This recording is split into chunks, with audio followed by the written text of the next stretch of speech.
So I want you to just take a second, close your eyes. And when you imagine the future, like, what does it actually look like to you? Right, yeah. I mean, I'm guessing for most of you listening, it probably looks a whole lot like Silicon Valley. Oh, almost definitely. Right, like sleek, sprawling corporate campuses, lots of California sunshine, 20-somethings in hoodies. Exactly, 20-somethings in hoodies disrupting, like, legacy industries with just a few lines of code. And there's this underlying, basically unquestioned ideology of linear progress. It's a very specific vibe.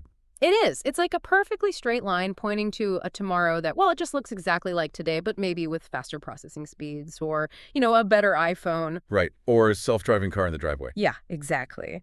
But what if we've been staring at the completely wrong coast this entire time? That is the big question. Right. What if the actual blueprint for tomorrow isn't coming from Northern California at all? What if it's like materializing right now on the eastern seaboard of China, specifically in Shanghai? Yeah. So picture this hyperdense, neon-drenched metropolis. It's vibrating with these unseen electromagnetic waves. It's a place where a street food vendor selling dumplings is operating entirely via QR codes. Which is just wild to think about. Totally wild. And they made this leap from physical paper cash to an all-encompassing digital ecosystem practically overnight. Yeah. And what we are going to explore today in this deep dive is how an entirely alternative philosophy of time, technology, and just human existence is taking root there. And that is exactly what philosopher and media theorist Anna Greenspan saw happening. Right. She realized that this hyper-accelerated reality of Shanghai wasn't just, China catching up to the West. It was the emergence of something entirely new. And it requires a pretty radical shift in perspective to even begin to see this. Because we are just so conditioned. Yeah, exactly. We are heavily conditioned to view technological development through that very distinct Western Silicon Valley lens. Yeah, we look at the gadgets. Right. The gadgets, the venture capital funding rounds, the quarterly earnings of big tech monopolies. Exactly. But to really understand what's unfolding in urban China today, we have to look much deeper into the fabric of reality itself. We have to look at the invisible infrastructure, the data transmission, and these ancient philosophical frameworks that are shaping a totally different kind of modernity. And we're pulling a lot of this from Greenspan's work, right? Specifically her books like Shanghai Future and China and The Wireless Undertow. Yes.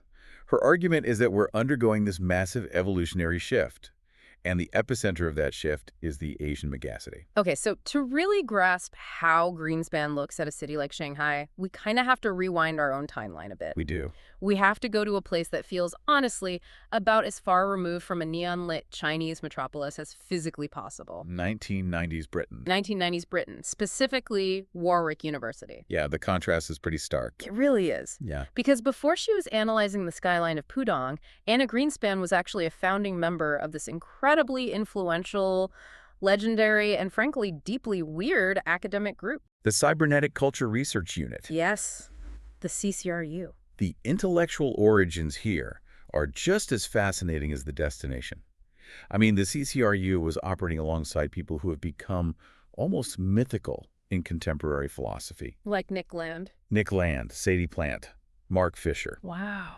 And to understand why this group was so revolutionary, you kind of have to look at what they were rebelling against. Right, because traditional philosophy departments back then were pretty stuffy, weren't they? Oh, incredibly stuffy. Very traditional liberal or orthodox Marxist critiques of capitalism. The standard response to global capitalism and early internet tech was defensive. Like, oh no, protect human values from the machines. Yeah, exactly. Critique, regulation, holding back the tide. And picture the vibe of 90s Britain, right? It's cramped, it's damp, gray and dilapidated, a post-industrial landscape struggling to find its footing. But then you have this rogue department, the CCRU. And they looked at global capitalism and digital technology, and they didn't see an economic system to just politely debate in a seminar room. No, they saw them as these intense, autonomous, almost alien forces, like forces actively trying to possess the decrepit body of human society. They're absolute technophiles. Listening to, what, 160 beats per minute jungle music? Yeah, kinetic drum and bass dance music. Obsessed with cyberpunk aesthetics, early Apple computers. The chunky ones. Right. And those early primitive mobile phones, they treated philosophy as a thrillingly dangerous tool to map out an accelerating apocalypse. Which leads us to their core philosophical engine, right? Accelerationism. Exactly. Accelerationism is basically the belief that the processes of global techno-capitalism and automation are fundamentally unstoppable. Okay. And more importantly, the theory argues they shouldn't be slowed down, they shouldn't be regulated or resisted. So unlike the traditional instinct, whether it's the left protecting labor or the right protecting tradition, which is to hit the brakes. Accelerationism says hit the gas. Hit the gas. Push it to the absolute limit. Right. Push these forces until the friction causes a radical rupture. The only way to reach a new societal paradigm is to break the current system by overloading it. It's like the only way out of the maze is through it, but at maximum velocity, just tearing down the walls as you go. Exactly. And a massive part of this accelerationist theory relies on fundamentally rethinking time itself. Which Greenspan explored in her doctoral dissertation. I love the title of this. Oh, Capitalism's Transcendental Time Machine. It sounds like a sci-fi novel. It really does. But she draws heavily on the French philosophers Gilles Deleuze and Félix Guattari. Okay. And she distinguishes between two completely different experiences of time. Yeah. Chronic time and Aeonic time. Okay, let's break this down because this is crucial for understanding everything that happens later in Shanghai.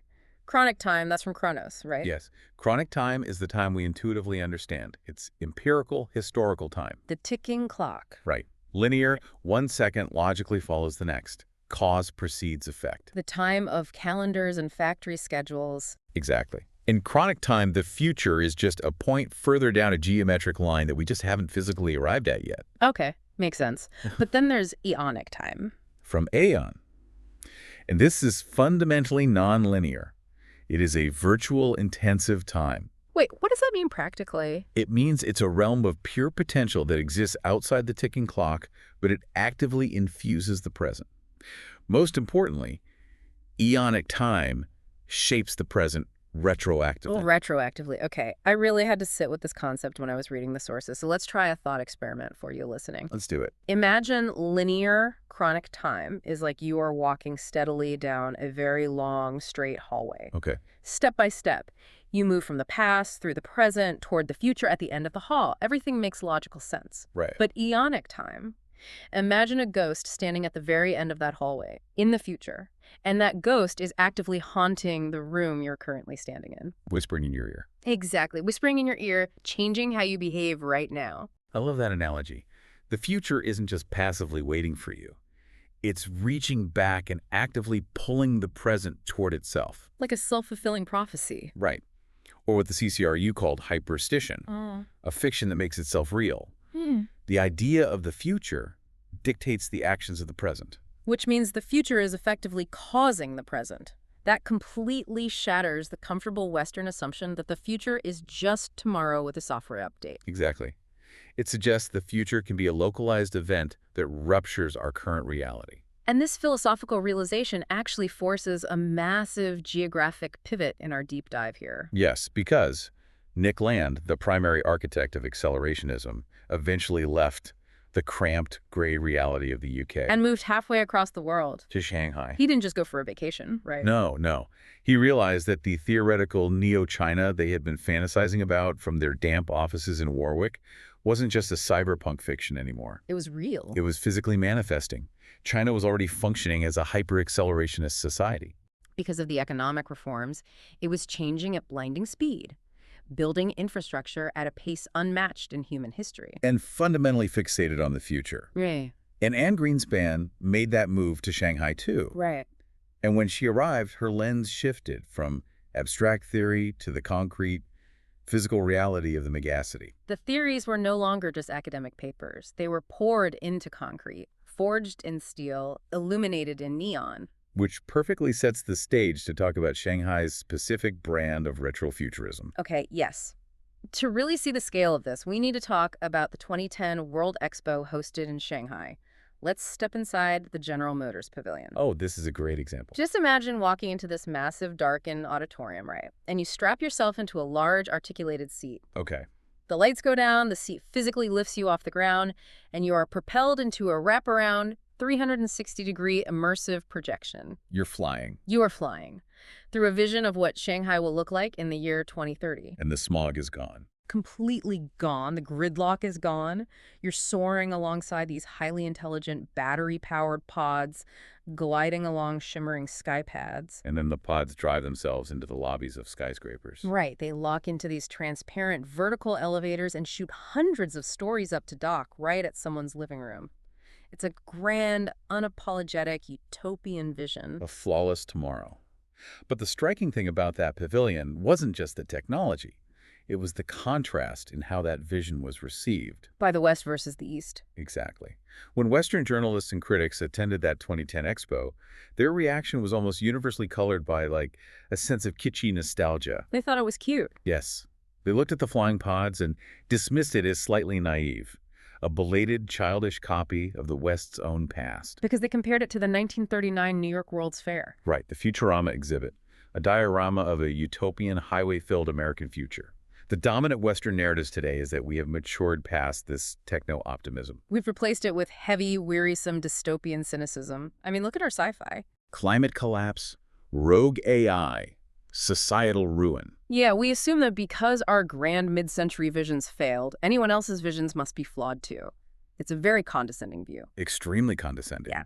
But Greenspan argues this is a complete misreading of what is actually happening in China. Because the West is stuck on that assumption of chronic time. Exactly. The assumption that time is a single, straight track, and China is just lagging 80 years behind us, repeating our 1930s in their 2010s. But Greenspan points to a deeply Eastern concept of time. Time not as a straight, endless line, but as a spiral. A spiral, yes. Under this framework, Shanghai isn't just catching up. It is reanimating its own deeply specific, interrupted history. We have to understand the context here. In the 1920s and 30s, Shanghai had its own incredibly vibrant golden age. The parents of the East. Right, a global hub for Art Deco architecture, jazz clubs, international finance, telegraphs, trams. A collision point of global empires and local innovation. But that trajectory was violently interrupted. By the Japanese occupation during World War II and then the Maoist Revolution. Which actively suppressed that capitalist energy for decades. The city was mothballed. So when Shanghai exploded back onto the scene in the 90s and 2000s, it wasn't just copying the West. It was reaching back into its own history, picking up the severed threads of its own 1930s. And weaving them into a new century. This is the essence of retrofuturism, the conscious mimicry of its own 1930s to build the 2030s. And the aesthetic power of this spiral of time is so intense that it's literally become the default backdrop for our global imagination. Think about Hollywood. Exactly. When a director wants to show a thriving, advanced tomorrow, they don't film in New York anymore. They go to Shanghai. Movies like Code 46 or Her. Yes. They use the illuminated skyline of Pudong, the elevated circular walkways, the bizarre geometries. The city itself is acting as a global movie set for tomorrow. But, okay, this raises a major question for me, a point of friction. If Shanghai is consciously looking backward, pulling from its 1930s to figure out the 2030s, doesn't that imply the future is just a remix? Like, are we trapped in a cycle of sampling the past, unable to create anything genuinely new? It's a valid concern. The risk of retrofuturism is that it degrades into pastiche museum exhibit of what the future used to look like. Right. But Greenspan argues what's happening in Shanghai is far more volatile than a simple remix. It's an active alchemical mashup. How so? When you take the historical DNA of a 1930s cosmopolitan hub and you violently collide it with imported, hyper-accelerated 21st century digital tech. The resulting fusion is unstable. Highly unstable. Emily. Completely unpredictable. It doesn't repeat the past. It generates a mutant present. So let's examine the engine driving that new synthesis. To understand the dizzying scale of this, we need to zoom out. Way out. Macroeconomics? Yes. Kondratiev waves or K waves? Originally developed by Russian economist Nikolai Kondratiev, later extended by Joseph Schumpeter. They observed that techno-capitalism doesn't just grow in a smooth, upward linear curve. It evolves in massive, roughly 50-year cycles. Right. A cycle begins at a trough. Yeah. A period of economic stagnation and exhaustion. But that pressure cooker trough is where radical innovations are born. Exactly. And as those technologies are deployed, steam power, railways, electricity, They trigger a massive upward surge. Transforming society, rewiring infrastructure until the wave crests, saturates the market, and exhausts itself into the next trough. So according to this framework, the fourth wave was the era of digital computers and the internet. A wave totally dominated by the U.S., specifically Silicon Valley. But Greenspan's argument is that we are crossing the threshold into the fifth wave. And this fifth wave is defined by high-speed wireless technology. 5G networks, the Internet of Things, ubiquitous sensors. And its geographical epicenter is inextricably tied to China. There is this wild historical synchronicity the sources mention that perfectly illustrates this. Let's look at the year 1979. 1979. The very first 1G cellular network was launched commercially in Tokyo. The literal birth of mobile wireless communication. In that exact same year, Deng Xiaoping launched the reform and opening up policies in China. Initiating their unprecedented economic acceleration, the birth of the cell phone and the birth of modern economic China happened simultaneously. It is a profound historical rhyme. And as we immerse ourselves in the fifth wave, these two forces are completely converging. But Greenspan pushes this concept into incredibly deep philosophical territory. This might be the most mind-bending idea in her work. Electromagnetic waves acting as a transcendental infrastructure. Yes. To grasp this, we have to go back to the 18th century, to Immanuel Kant. Kant changed how we understand human perception. He argued that concepts like time and space are not external physical objects. They aren't out in the universe waiting to be discovered. Right. Time and space are a priori structures, built directly into the hardware of the human mind. They are the mandatory filters that make human experience possible. We can't experience reality without processing it through them. And here is the fascinating conceptual leap Greenspan makes. She takes that Kantian idea that our minds provide the structure for our reality and applies it to the invisible physical world of the 21st century. She argues that today, the invisible electromagnetic frequencies of our wireless networks have become the new a priori structures conditioning our lives. Just as time and space condition our minds, these non-human radio frequencies condition our physical bodies, our urban movements, our social realities. We are totally immersed in them, yet they are completely imperceptible to our biological senses. It's abstract materialism. The foundational infrastructure that dictates our movement, communication, and commerce is utterly invisible. We can't see, smell, taste, or touch the electromagnetic spectrum governing the city. Because of this sensory gap, artists are constantly trying to bridge the divide, right? Yeah, like sound artist Christina Kubish. She designs acoustic headphones that detect the electromagnetic fields of city Wi-Fi. And translates them into audible soundscapes. So you walk down the street and hear the hum, the clicking, the density of data flow. Or augmented reality apps, like the architecture of radio, that visualize the intersecting signals pinging between cell towers and satellites. Making the invisible visible. Revealing these cosmic forces we are constantly swimming through. Swimming is the perfect word. It's as if we are deep-sea creatures living at the bottom of the Mariana Trench. Well, that's a great analogy. We're born in the dark, so we can't see the water pressure.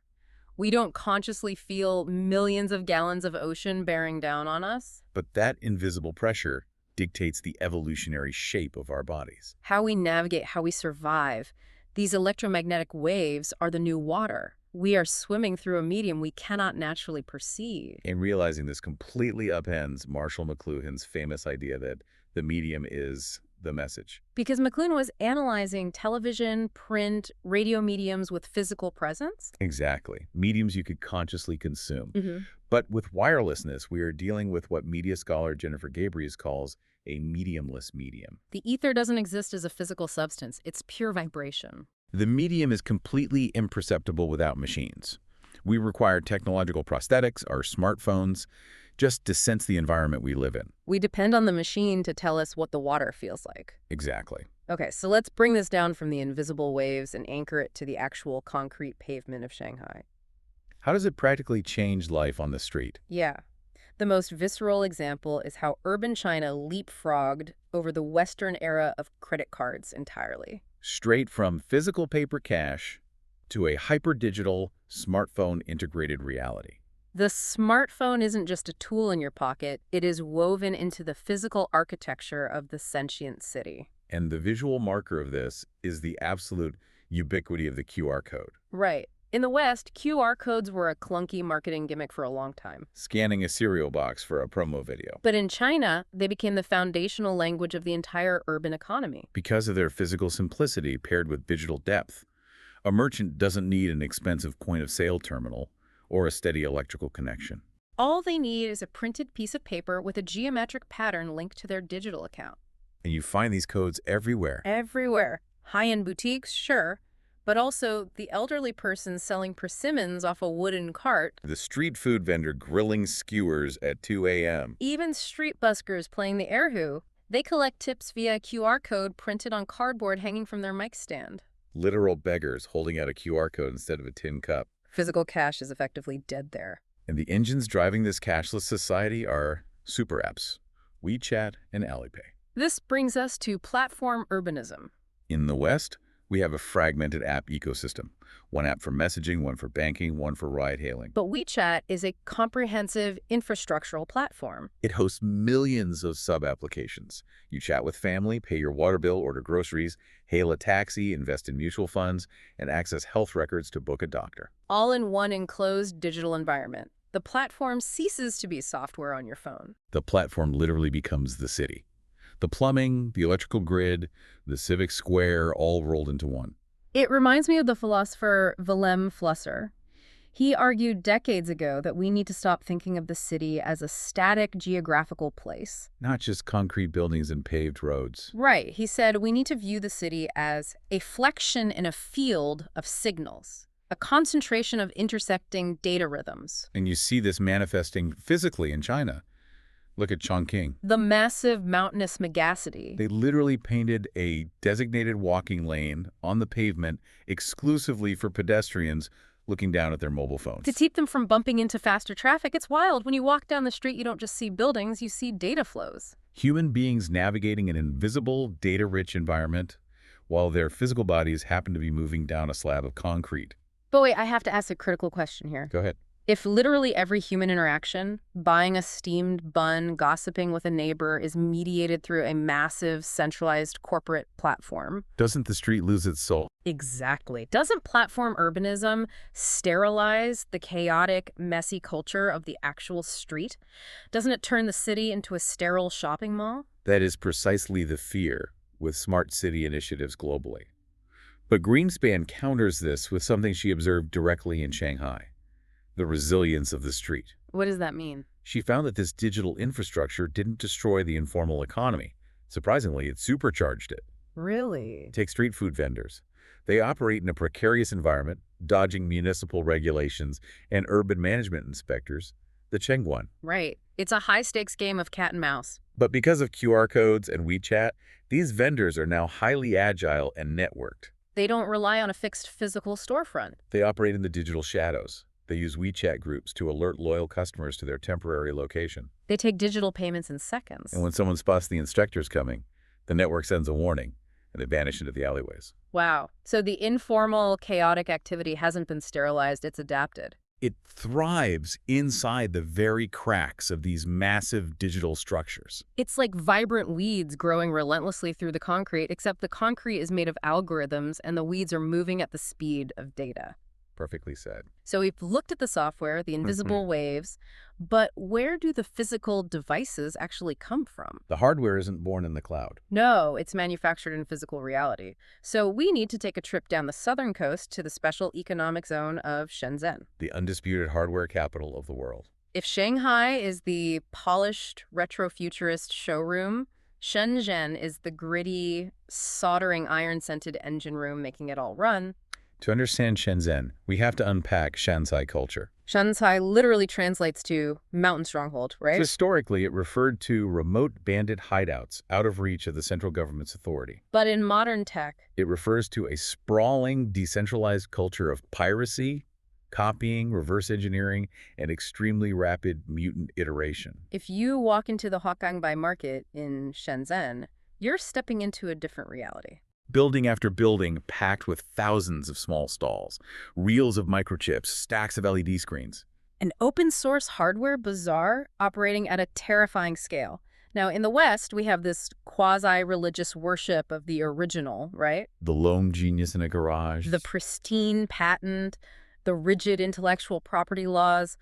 Shanzhai culture completely obliterates that framework. It's an underground cyberpunk reality where IP is basically ignored, tinkering and modifying drive evolution. Let me give you an example from the sources of how this works. A small factory in Shenzhen takes the design of a popular Western smartphone. They copy the core architecture. But they don't just counterfeit it. They realize their target market includes migrant workers who travel long distances. As they mutate the design. They add a battery 4 times the normal size. They add 3 SIM card slots so the user can switch regional carriers to save money. They add a booming speaker for noisy construction sites. And, just for good measure, they build an actual electronic cigarette lighter into the casing. And they conceptualize, prototype, manufacture, and ship this mutant device in a matter of weeks. A speed that Western R&D labs simply cannot comprehend.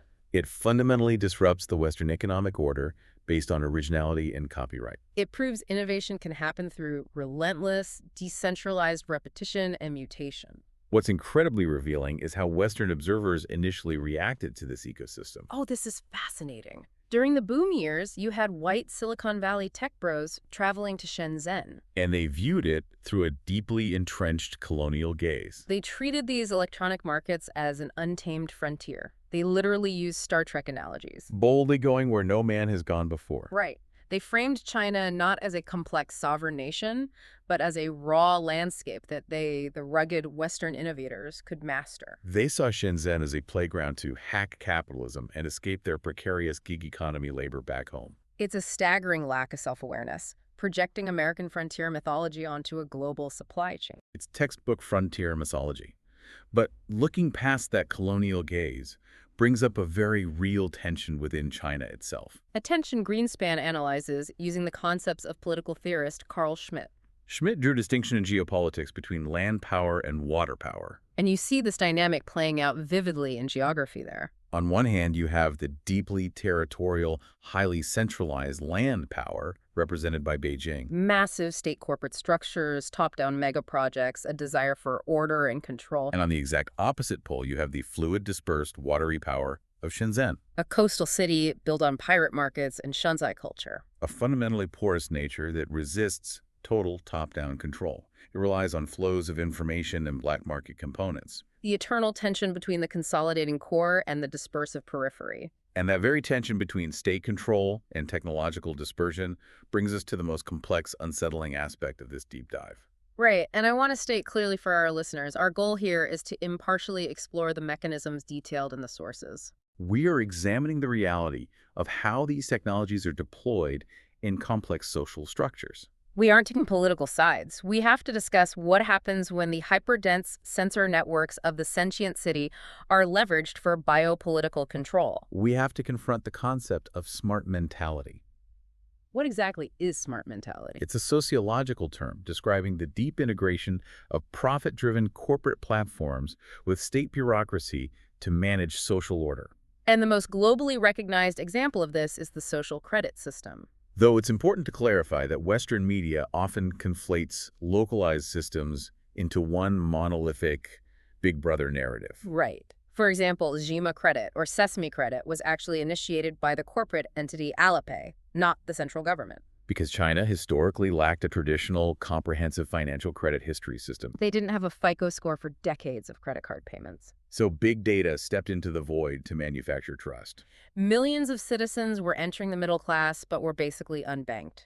Alipay started using their massive trove of digital behavior analyzing, purchase history, social interactions, travel patterns, utility bills. To generate a dynamic 3-digit digital credit score, it gamified trust. If your score is high, you unlock real-world benefits. Renting an apartment without a deposit, better loan rates. Bypassing hospital lines, fast-tracked visas, it's algorithmic analytics stepping in to engineer social cohesion. It operates as a highly effective mechanism of discipline, steered by state goals, but implemented by corporate platforms. But the absolute crucible for the sentient city and smart mentality occurred during the COVID-19 pandemic. Specifically during the massive lockdowns in Shanghai. The integration of the physical biological body and the digital network became absolute. Those ubiquitous QR codes morphed overnight into literal biometric checkpoints. Your ability to move through the physical space of the city, entering a grocery store, riding the subway, stepping outside your apartment. Was dictated entirely by the color of a dynamic QR health code on your phone.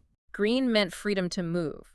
Red meant mandatory, immediate state isolation. The invisible electromagnetic infrastructure was leveraged for an unprecedented experiment in techno-biopolitical control over tens of millions of people. In Schmidt's terms, the centralizing land power exerted total authority. But returning to that wave-like tension between control and chaos. Greenspan points out that this massive contraction of control immediately generated a powerful grassroots expansion. A counterwave of resistance and survival, when official state-managed logistics failed under the strain of supplying a lockdown megacity. Residents didn't just freeze, they mobilized using the exact same technological infrastructure, keeping them locked in. The ultimate resilience of this street operating in crisis mode. They used WeChat to form ad hoc neighborhood networks, organizing bulk grocery buys from farmers, crowdsourcing medical supplies. Setting up barter economies in apartment lobbies. And when state AI censors tried to scrub dissenting voices. Citizens engaged in a highly sophisticated game of digital cat and mouse.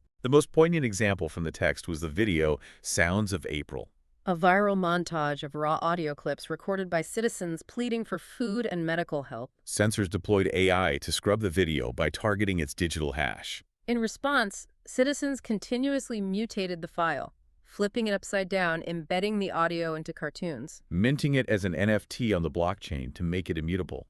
Generating QR codes linking to hidden servers. An astonishing display of technical agility. The text describes this as the swirling polarity of yin and yang occurring within the data tracking itself. The exact same technology is simultaneously an instrument of absolute top-down control and the vital medium for decentralized grassroots survival. Which leads to a profound question. When the exact same infrastructure is used to enforce a biometric lockdown and to organize community survival, is the smart city inherently oppressive? Or inherently liberating? Or has it evolved to a scale beyond human morality, functioning more like a force of nature, like the ocean, neither good nor evil, just immensely powerful? To grapple with that, we have to move beyond Western political science and delve into the philosophy of artificial intelligence. And this is where Greenspan's integration of ancient Eastern philosophy with modern cybernetics is so groundbreaking. In the West, our approach to AI is steeped in what we might call Kantian anxiety. Let me summarize that pervasive Western anxiety for our listeners. We look at the exponential rise of AI, and we are fundamentally terrified. We fear we're conjuring a magical machinic intelligence. A Skynet, an impossibly vast superbrain, utterly alien to human feeling.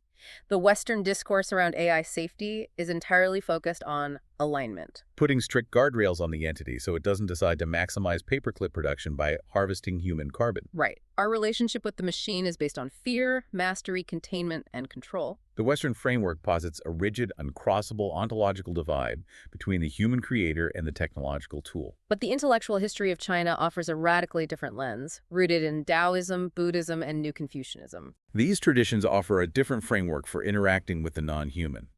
Take Taoist inner alchemy, for instance. Ancient Taoist practitioners didn't view the organic human body as a sacred, immutable limit. They actively ingested highly durable inorganic materials like gold and cinnabar to achieve immortality. Enacting a proto-cyborgian desire to seamlessly merge organic flesh with inorganic material. I love that image.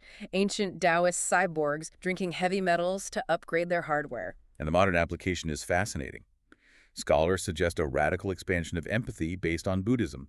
If Buddhist doctrine states all sentient beings possess Buddha nature, the potential for enlightenment, why couldn't complex AI possess Buddha nature? Why is organic flesh a strict prerequisite for spiritual presence? Furthermore, in Confucianism, there's the concept of Wu, which translates roughly to creatures or things. Modern scholars argue AI shouldn't be categorized as a threatening master or an enslaved tool, but as a new kind of Wu. A new creature that must be integrated into a network of mutual benefit, respect, and graded love. It completely shifts the paradigm from controlling an alien tool to actively cultivating a relationship with a newly emerged entity. Greenspan brings in the work of Mou Zongsan here, a major 20th century Chinese philosopher. Mou argued directly against Kant. He didn't believe there were strict limits on human reason. Kant said we can never truly know ultimate reality because we're trapped behind filters of space and time. Mou disagreed. He believed that through dedicated, rigorous practice, what is known as gong fu, A human being could achieve intellectual intuition, transcending limits to attain true knowledge of the universe. And Greenspan makes a thrilling conceptual leap. She applies this ancient concept of gong fu, usually associated with martial arts or deep meditation. To our modern, everyday relationship with AI and smartphones. We all joke about being addicted to our phones, constantly swiping, scrolling, Yeah. responding to notifications. Like Pavlov's dogs, but what if this addictive physical interaction isn't just a bad habit? What if it is a modern form of techno-bodily ritual? What if our neurological pathways and physical bodies are literally mutating through this engagement? We are, through the repetitive gong fu of scrolling, practically cultivating an apprehension of those invisible electromagnetic waves. Slowly learning to sense the ether. We aren't separate from the AI, we're intimately participating in an evolutionary project. Expanding our sensory apparatus beyond the limits of the traditional human organism. But we also have to reckon with the terrifying speed of this new reality. Look at AlphaGo. The AI that defeated the human world champion at the ancient game of Go. AlphaGo's successor, AlphaZero, didn't just learn human strategies, it was given the rules and played millions of games against itself. In a matter of hours, it mastered, surpassed, and rendered obsolete all of human history's accumulated knowledge of chess and Go. Which brings us full circle back to the nature of time. The speed of AI logic is completely alien to human chronology. If an AI operates at the speed of lightning, analyzing centuries of data in minutes. And we operate at the slow biological speed of mammals. To an AI, we don't look like masters holding a leash. We look like incredibly slow-growing plants. Our lives, our political decisions, our movements through the sentient city must appear to them like the slow unfurling of a fern frond appears to us. That realization completely decenters the human being from the narrative of the future. As we plunge deeper into the fifth Kondratiev wave, we are no longer the apex intelligence dictating history. We are merely one component part of a much larger, faster, machinic ecology. Okay, we have covered a truly staggering amount of ground today. Let's synthesize this journey. We started in the damp rooms of 1990s British academia, mapping the accelerating apocalypse of global capitalism. We flew through the retrofuturist 2030 projections of the Shanghai Expo. Rode massive 50-year Kondratiev waves into the invisible infrastructure of 5G electromagnetic fields. Walked the mobile phone-only lanes of Chongqing, navigated WeChat's platform urbanism via QR codes. Explored the chaotic mutant pirate hardware markets of Shenzhen. Looked at the biopolitical control of COVID lockdowns, and viewed AI through the Eastern lens of Buddha nature and bodily cultivation. The central takeaway from Greenspan's work is that the future won't be a neatly packaged app from Silicon Valley. The future is an immersive, constantly vibrating environment, a sentient urban ecosystem built on invisible waves and alien speeds. Characterized by a constant tension between authoritarian state control and chaotic grassroots mutation. To understand what is coming, we can't just rely on Western economics or Kantian fears. We have to look through the lens of a deeply rooted alternative modernity emerging from China. Exactly. So I want to leave you with a final lingering thought experiment to mull over. The next time you tap your phone screen or scan a QR code to buy a coffee or feel that phantom vibration in your pocket, Think about this. if we are slowly becoming the slow-moving plants in a vast, sentient urban ecosystem, an ecosystem dominated by lightning-fast AI and invisible electromagnetic waves, are we actually the ones building the future city? Or are we merely the organic soil from which the city's future is growing itself?